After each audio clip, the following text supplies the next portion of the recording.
9:34 y nosotros seguimos acompañando tu mañana con temas relevantes. Hoy día queremos hablar justamente de los delitos sexuales, cómo poder educar a la ciudadanía, a las familias y a la gente que hoy nos está acompañando a través, obviamente, de nuestro canal de televisión. Para estos efectos nos acompaña, ¿verdad?, la subcomisaria Pamela Barra, de la Brigada Investigadora de Delitos Sexuales Concepción. ¿Cómo está, subcomisaria? Es un gusto que pueda hoy día estar con nosotros en esta conversación. Gracias, Constanza. Gracias, Pamela, por la invitación.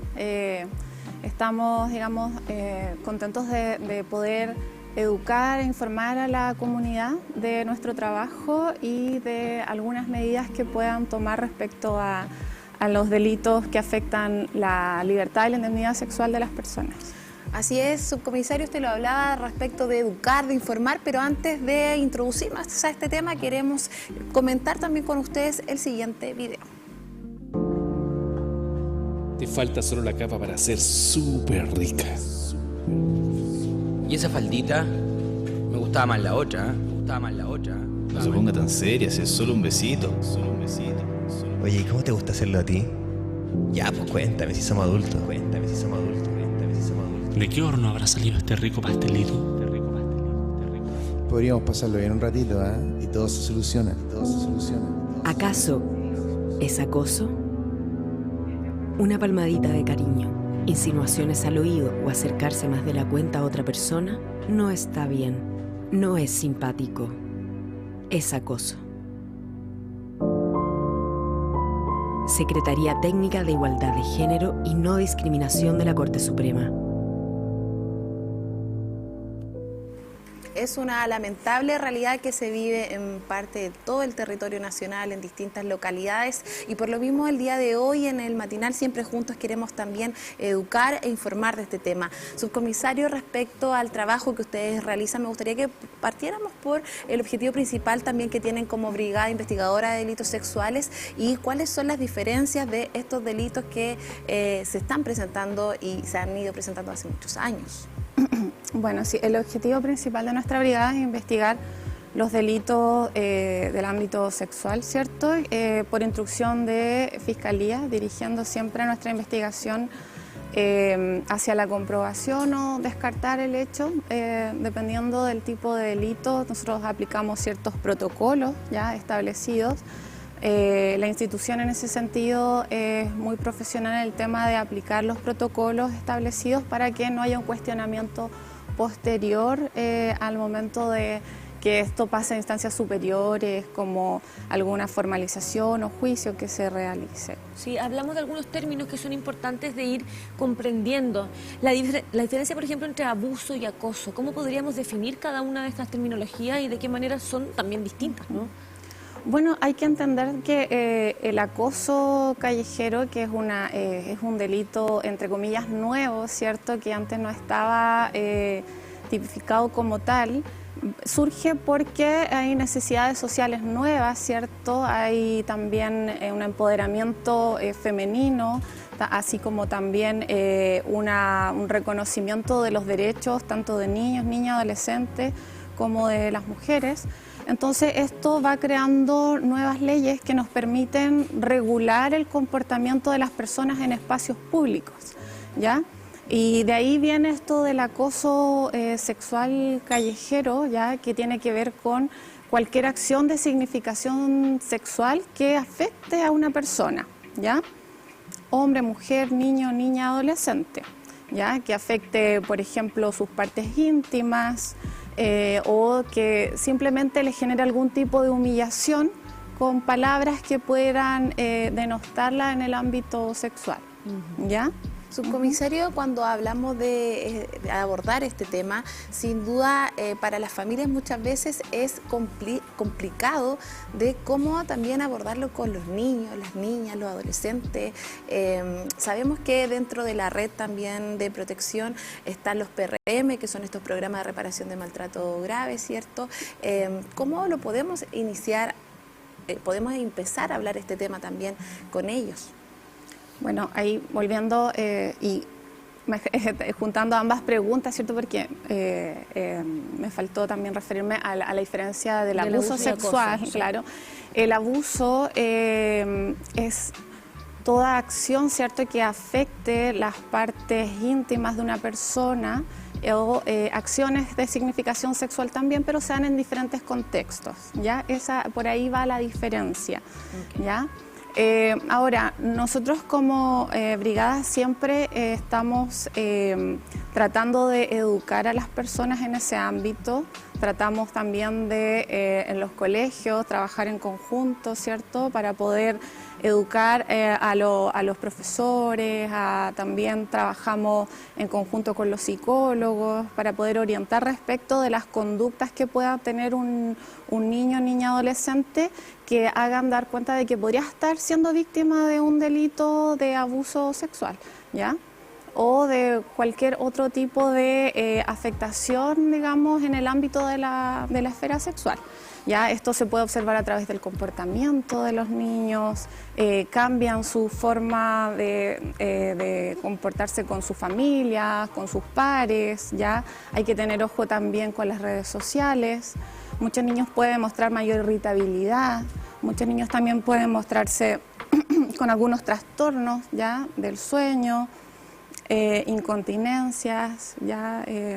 Y así otro tipo de situaciones que cada familia, ¿cierto?, debería ir observando. No es normal que un niño tenga tantos cambios en tan poco tiempo. Algo no está bien, algo está pasando. En el ámbito de las redes sociales también, nosotros hacemos siempre un llamado a la comunidad, a los padres, a estar atentos a con quiénes se comunican sus hijos en redes sociales. Esta es una nueva forma de comunicación en las redes sociales, por lo tanto es una nueva puerta de entrada para cometer delitos. Y los delitos sexuales no son la excepción. ¿Ya? También tenemos muchos casos en los que se contactan a las víctimas a través de las redes sociales. Comisaria, nos gustaría también ir conociendo cómo funciona el protocolo de investigación que se realiza justamente desde la Brigada Investigadora de Delitos Sexuales. Una vez que ustedes saben, ¿verdad?, o la gente va denunciando, ¿cierto?, cada caso, ¿cuáles son los protocolos o cuáles son los pasos o las etapas a seguir con respecto a estas investigaciones? Ya, bueno, lo primero que hay que entender es que el proceso penal tiene distintas fases, ¿ya? Y la primera, el primer paso es la denuncia, ¿ya? Y la denuncia la puede realizar cualquier persona, ¿ya? Niño, niña, adolescente o un adulto, pero hay que hacer la diferencia entre una acción penal privada y una acción penal pública. ¿Por qué? Porque un adulto que ha sido víctima de delito sexual debe hacer él o ella la denuncia, ¿ya? A excepción de que se trate de un caso en el que la persona se encuentre con incapacidad para movilizarse, se encuentre con algún trastorno o con alguna dificultad, digamos, cognitiva que le permita realizar la denuncia. Siempre el adulto debe hacer la denuncia. En el caso de los niños, niñas, adolescentes, son ellos los que pueden denunciar o también el adulto responsable o quien tome conocimiento del hecho. Es más, los colegios, los establecimientos educacionales, los servicios de salud tienen un plazo de 24 horas para realizar una denuncia una vez que toman conocimiento de un hecho, ¿ya? Ese es el primer paso, entonces, la denuncia. Luego de la denuncia, nosotros informamos a Fiscalía, ¿cierto?, a través de este parte de denuncia y nos regresa a nosotros una orden de investigar, ¿ya? Pero en el caso de los niños, niñas, adolescentes, el procedimiento es distinto, porque actualmente nosotros tenemos la ley 21057, que es la ley de entrevista videograbada, que resguarda al niño, niña, adolescente para minimizar la victimización secundaria. Por lo tanto, lo que va a pasar luego de que se realiza la denuncia es que este niño, niña o adolescente es llamado a una entrevista videograbada donde se recaban todos los antecedentes. Él va a ser o ella va a ser entrevistado por una persona que está capacitada, ya que ha sido acreditada por el Ministerio de Justicia y Derechos Humanos. No puede ser entrevistada por cualquier persona, ¿ya? La idea es que durante el proceso penal el niño, niña, adolescente sea lo menos intervenido posible.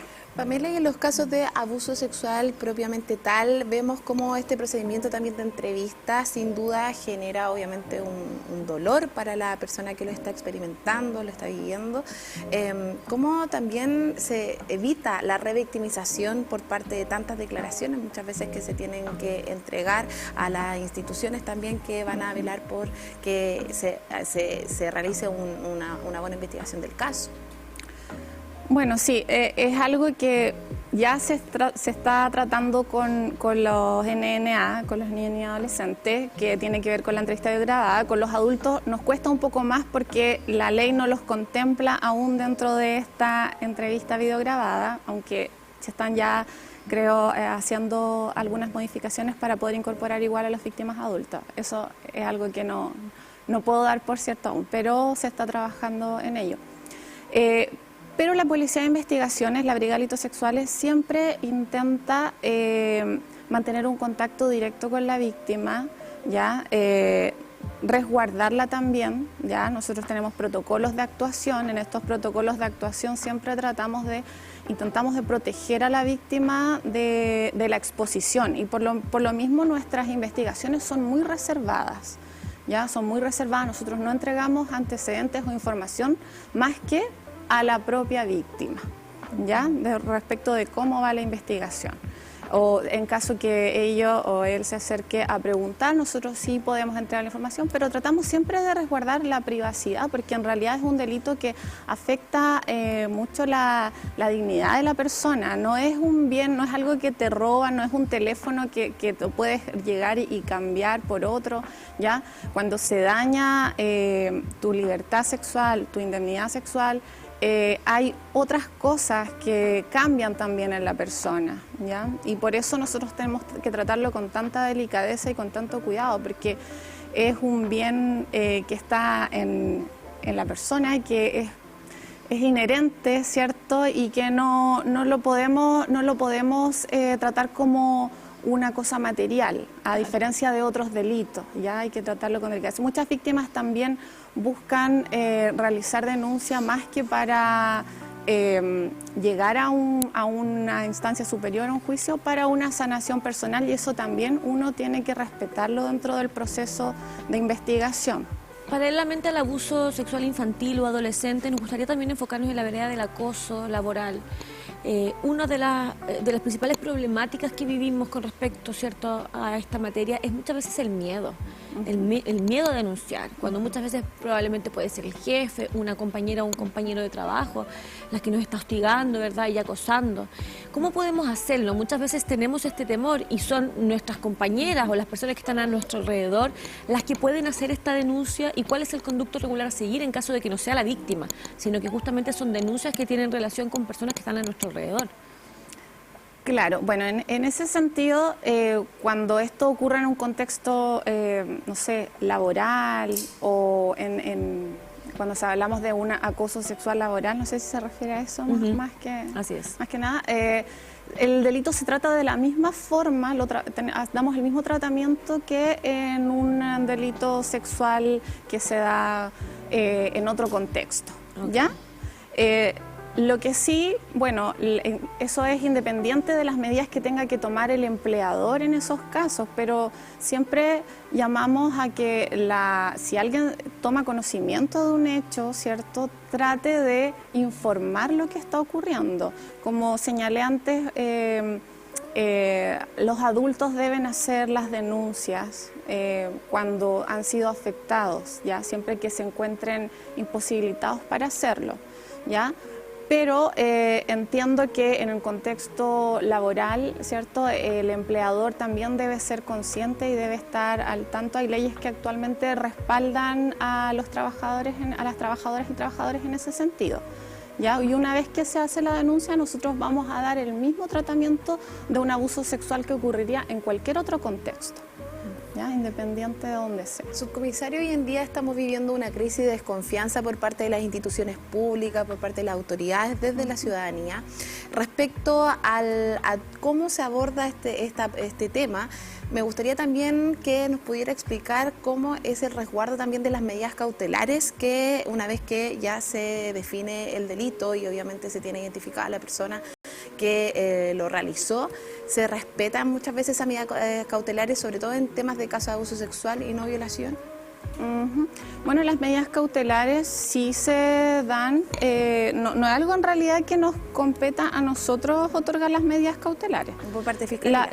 Claro, las medidas cautelares las solicita Fiscalía o el Poder Judicial. Ya nosotros no somos en realidad los llamados a realizar, pero sí a dar cumplimiento en el caso de que se nos ordene fiscalizar alguna medida cautelar, por ejemplo.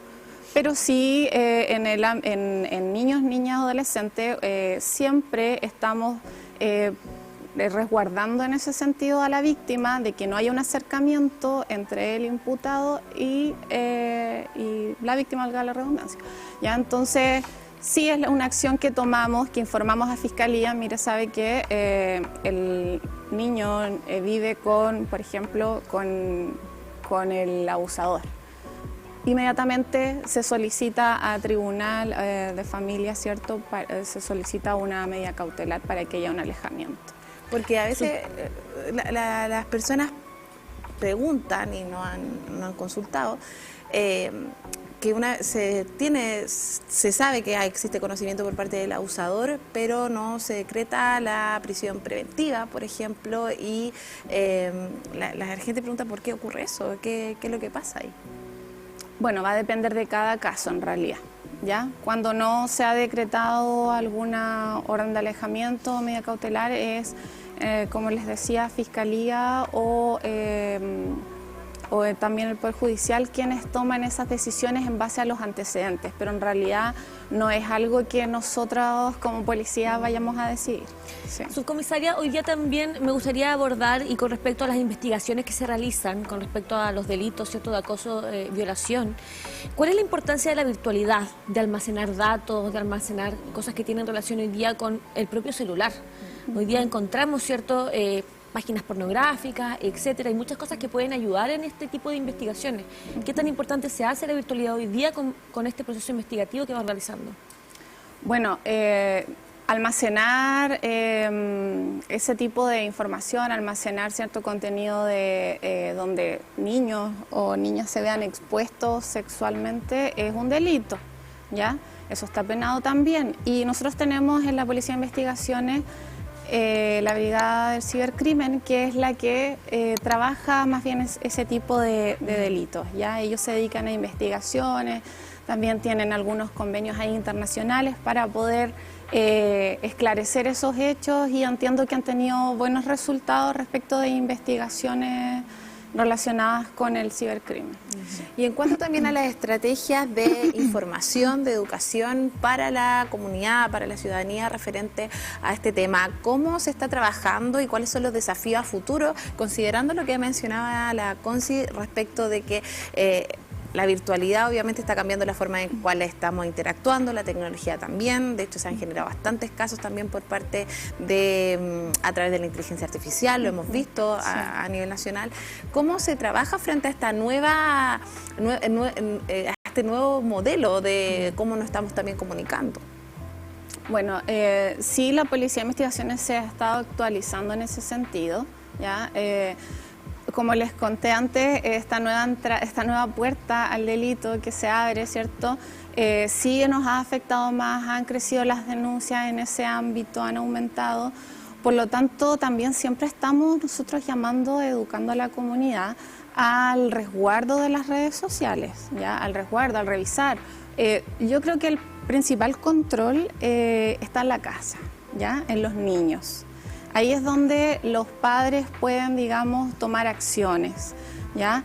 En el momento de que ya el niño sale de la casa, el niño adolescente sale de la casa y los padres pierden el control, ¿cierto? Ya es más difícil poder saber lo que le puede pasar, pero en la casa, donde tienen acceso a sus redes sociales, donde pueden controlar esto, donde pueden revisar, si pueden, que lo hagan, ¿ya? Siempre tenemos que saber con quiénes están hablando nuestros hijos, quiénes son sus contactos, qué redes sociales tienen, ¿ya? Porque tenemos una gran variedad de redes sociales, pero tenemos que también saber cuáles son las que manejan. Ahí parte todo el control y la prevención. La principal prevención parte en el hogar. Sí, si nos pudieses entregar un mensaje final también para aquellas personas que nos están sintonizando a través de nuestro canal de televisión, para justamente ser precavidos, como tú bien dices, el control es desde casa, como padres y madres, nunca olvidar que nosotros tenemos el control de la seguridad de nuestros hijos. ¿Qué podríamos transmitir, cierto, a través de nuestro programa? Bueno, decirle a las personas que, bueno, primero que todo, que cualquier persona que haya sido víctima, se sienta víctima de un delito, ya se puede acercar a la policía a realizar la denuncia, ya, y saber también los padres que pueden acceder a información, pueden hacer consultas también en nuestra brigada, acercarse, aclarar dudas. Ya de repente también se acercan los padres solamente para hacer preguntas, para aclarar dudas, para saber cómo proceder respecto de lo que le está ocurriendo, y nosotros siempre estamos ahí para poder orientarlos respecto de cómo proceder ante algo que les pudiera estar afectando a sus hijos. Así que no duden en acercarse a la Brigada de Delitos Sexuales de la Policía de Investigaciones. Muchas gracias a la subcomisaria Pamela Barra de la Brigada Investigadora de Delitos Sexuales de Concepción por abordar este tema y sobre todo visibilizar y concientizar respecto de lo que está ocurriendo también en nuestro país en esta materia.